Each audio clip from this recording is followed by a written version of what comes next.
मेरी सौतेली बेटी, सारा दिन कोई काम तो होता नहीं है तुझसे। दो काम क्या कर लेती है और थक जाती है। हर 2-2 मिनट में खाना दे दो, खाना दे दो, और ठूस इसे। और मम्मी अभी तो सारा काम करके बैठी थी ना मैं खाने के लिए। आपसे थोड़ा खाना ही तो मांगा और आप मुझे फेंक के दे रहे हो।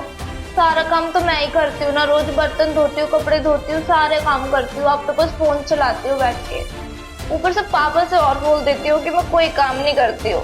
अरे देखो देखो कैसे कैची जैसी जबान चल रही है इसकी। तेरी जो जबान है ना, अभी काट कर फेंक दूंगी मैं, समझ में आया? मम्मी मैं सही तो बोल रही हूँ।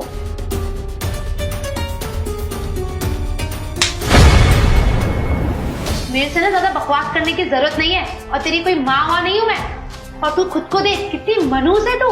अपनी ही माँ को खा गई और तू मुझसे उम्मीद कर रही है कि मैं तुझे तेरी माँ जैसा प्यार दूं? कभी नहीं, समझ में आया? तू सौतेली है ना, सौतेली बन के रह, और तेरी सौतेली माँ हूं मैं, सगी माँ नहीं हूं मैं तेरी। और हाँ, ये खाना ठूस ले, समझ में आया? और जाके वो कपड़े जो पड़े हुए ना वॉशरूम में, जाके धो ले उन्हें चुपचाप से। ठीक है, मैं कर दूंगी सारा काम।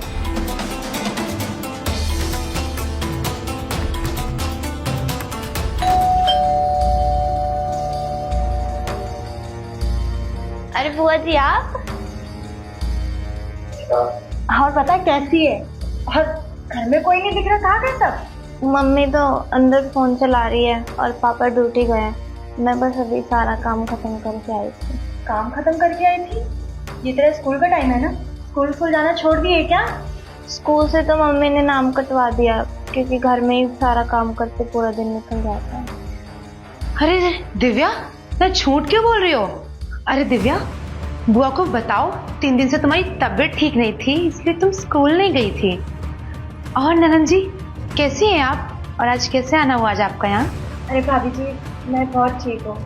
और दिव्या की बहुत याद आ रही थी, बहुत दिल कर रहा था इससे मिलने के लिए, तो सोची क्यों ना घर ही आ जाऊँ और इससे मिलने के लिए आ गई। हाँ हाँ बिल्कुल, बहुत अच्छा किया आपने कि आप यहाँ आए और दिव्या से मिले आप। और बता दिव्या, यहाँ पे खुश तो है ना? नहीं माँ तेरा ख्याल तो अच्छे से रखती है ना? और नहीं रखती तो कोई बात नहीं, चल मेरे साथ। वैसे भी तेरी बहनें तुझे बहुत याद करती रहती है, बोलती है माँ दिव्या को घर लाओ, दिव्या को घर लाओ, उसके साथ खेलना है। तो चल आज मेरे साथ। हाँ हाँ बुआ जी, मैं आपके साथ चलूंगी। दिव्या, अरे ननन जी आपको तो पता है ना दिव्या के पापा दिव्या से कितना प्यार करते हैं। आप अगर ले जाएंगी ना तो वो मुझसे बहुत नाराज होंगे। और दूसरी बात, आपको पता है ना कैसा है ये समाज, आस पड़ोस के लोग कैसी बातें करेंगे कि वैसे भी सौतेली समझते हैं मुझे सब, क्योंकि मैं दूसरी मम्मी हूँ दिव्या की। तो सब क्या समझेंगे कि मैं एक बच्ची का ख्याल नहीं रख पाई, उसे मैंने उसकी बुआ के घर भेज दिया। वैसे भी सब लोग कितने लांछन लगाते हैं सौतेली माँ पे। प्लीज। अरे हाँ भाभी, मैं बिल्कुल समझती हूँ, समाज की तो चिंता वैसे भी सबको हो जाती है। छोड़िए कोई बात नहीं, जब यहाँ खुश है तो मैं क्यों लेके जाऊँ? कोई नहीं, नेक्स्ट टाइम मैं अपनी बेटियों को यही लेके आ जाऊंगी, फिर साथ में खेलना, ठीक है बेटा? चलिए भाभी जी, मैं तो बस इसको देखने आई थी, अब देखो इसको खुश देख के कितना अच्छा लग रहा है। फिर मैं आती हूँ नेक्स्ट टाइम अपनी बेटियों के साथ। जी बिल्कुल नयन जी।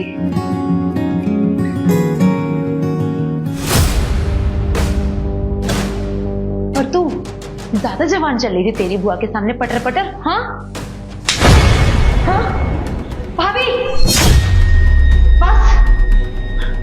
अरे तभी से मैं नोटिस कर रही थी ये बेचारी बच्ची इतनी सहमी से क्यों है। अब मैंने आंखों से देख लिया कि आप उसको कितना टॉर्चर करती हो। अरे उसके ऊपर हाथ उठा रही थी। नंद जी मेरी बात सुनिए, ऐसा कुछ भी नहीं है। वो दिव्या स्कूल जाने के लिए मना कर रही थी, तो बस इसलिए मुझे थोड़ा गुस्सा आया। बस आपकी एक बात भी नहीं सुननी है मुझे। और क्या कहा था आपने कि दिव्या वाले लांछन लगाते हैं सौतेली माँ को? अरे जब सौतेली माँ तुम जैसी हो वैसे ही होता है, समझी? नंद जी निखिल प्लीज मेरी बात सुनने की कोशिश कीजिए, ऐसा कुछ भी नहीं है। भैया तो मैंने कहा था कि भैया आप दूसरी शादी मत करो। अरे वो बच्ची को अपनी सभी माँ वाला प्यार नहीं देगी, पर भैया मेरी एक बात नहीं माने, बोल रहे थे कि नहीं अनुष्का तो बहुत अच्छी है, सभी माँ से भी ज्यादा प्यार देगी।